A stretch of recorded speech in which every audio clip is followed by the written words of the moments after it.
Well, doing deer hunting stuff today, and it's wet out. It's wet and it's chilly. I just lied. Yeah, so anyways, I got these boots here, these high C boots. This is the third pair. Well, I don't want to say that I have owned. This is the third pair that I do own. And 100% warm, dry.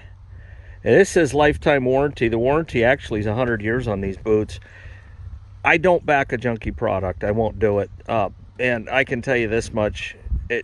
You're not going to beat the price point on these either. And I'm going to give you an opportunity in this video to be a product tester. Now, just walking in these boots, I can tell you they're really comfortable. Ridiculously comfortable, as are the other ones, I might add. Now, in the farming world, you'd call these barn boots. They're actually listed on the website, I believe, as rain boots. But yeah, if you're an archery hunter like I am, early season boot, yeah, this is it. All right, well, the day has come. You hopefully saw my short video. They call it under 60 seconds. The new cap come in, and everybody, well, not everybody, a couple people were like, where's the old one?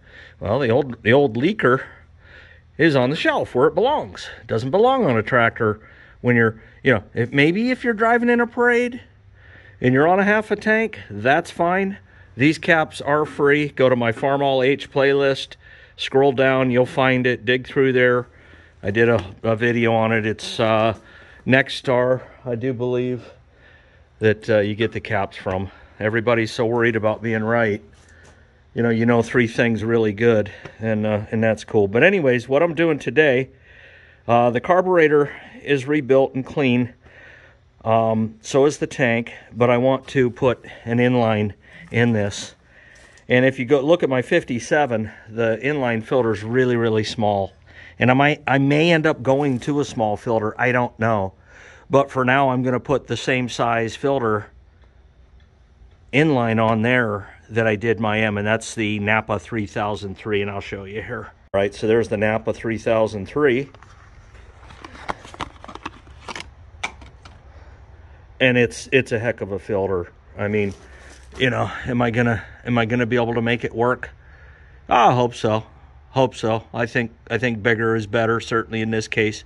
I've seen guys get the a little bit cheaper Chinese car. I mean, this one here, you're talking probably $10 get you in it, But I've seen guys buy the cheaper Chinese ones, and they're so inefficient that they run them backwards for a little better filtering. But yeah, it'll go something like that. I don't know if I have the right fuel line to fit this perfectly, but it's not a high pressure line.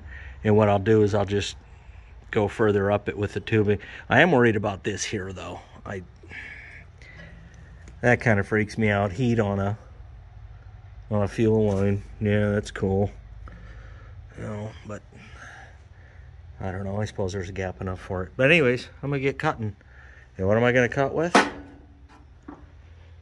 Manual tube cutter. What I always cut with. This is an old one, oldie but goldie. I have one bought, and I gotta go pick it up. But for now, this will do. Just get it on there, turn it till it turns easy. Tighten it down more. Turn it. Yeah, I'm almost through now, but alright, no tighten in there. And I see what he did on the 57. He just ran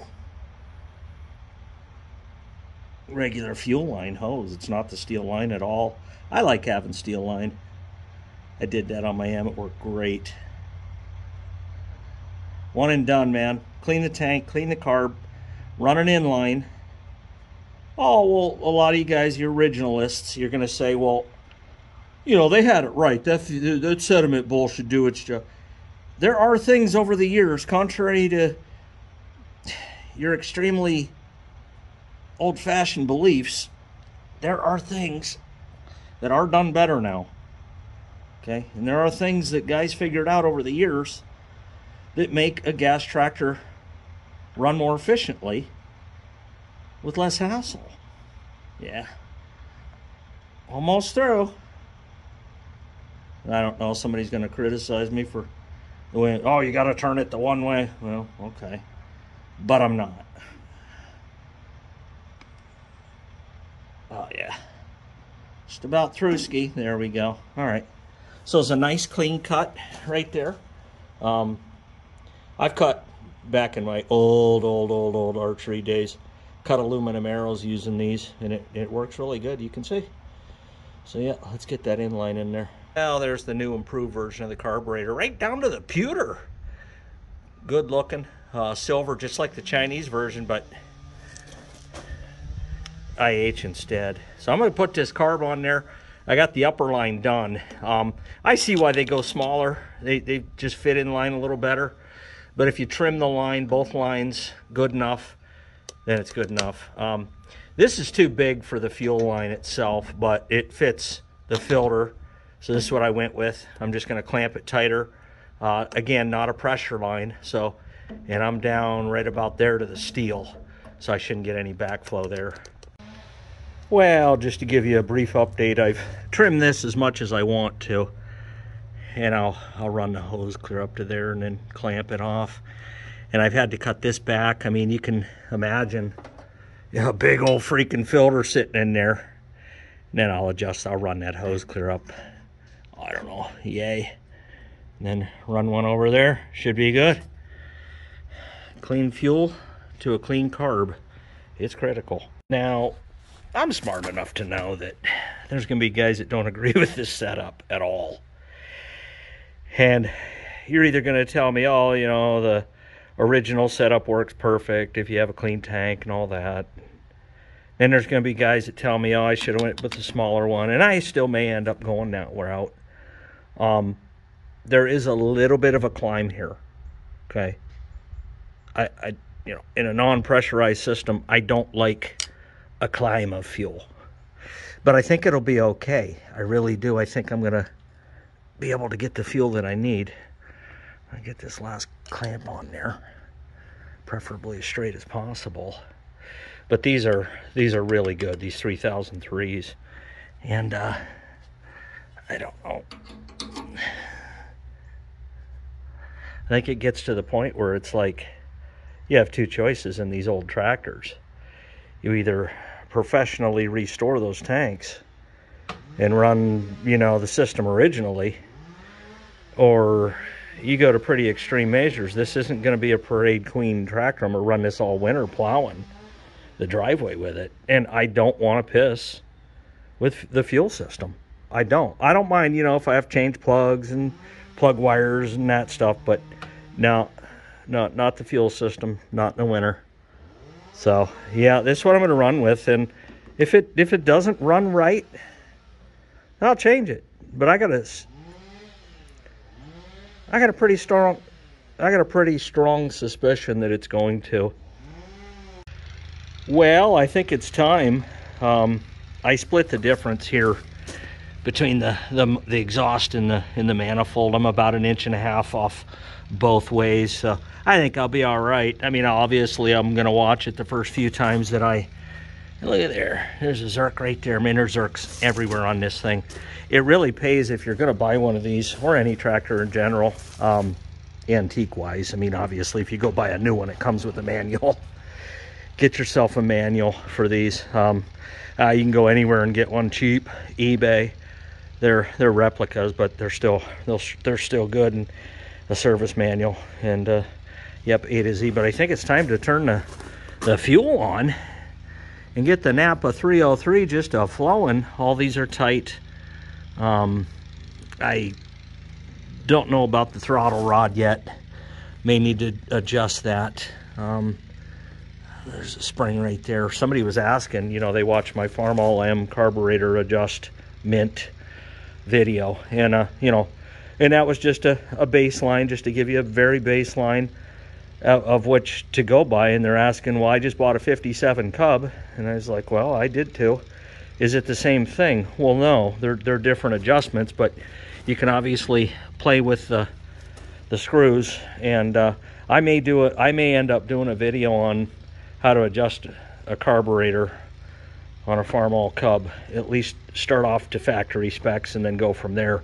Each one's going to be, I guess, finely tuned to the machine that it's on. So yeah, let's turn some gas on, get that 303 full you know what.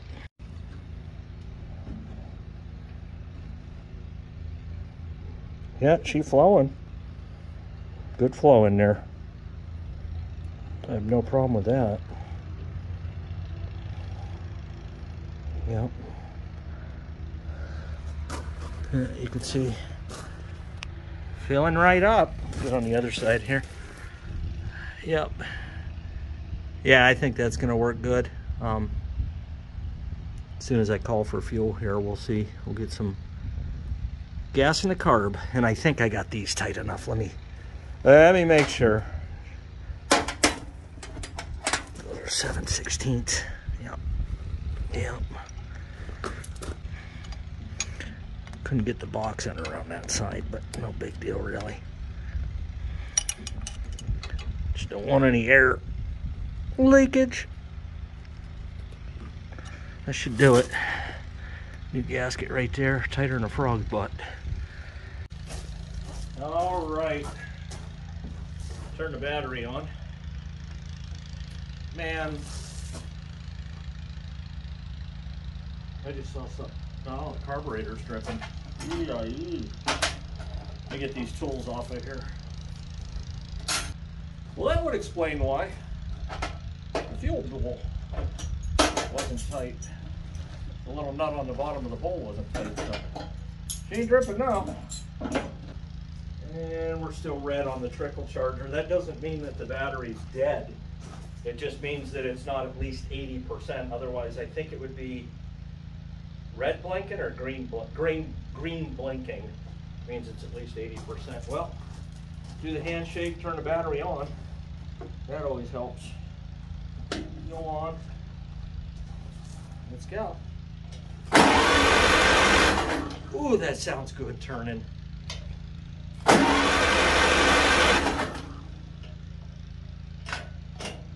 Little choke.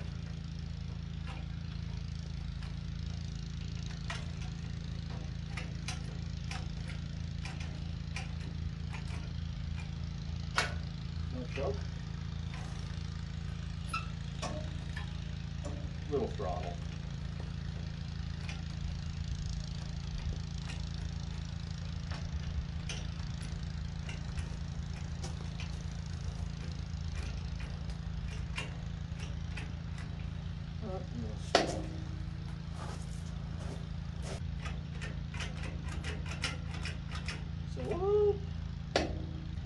Uh-oh.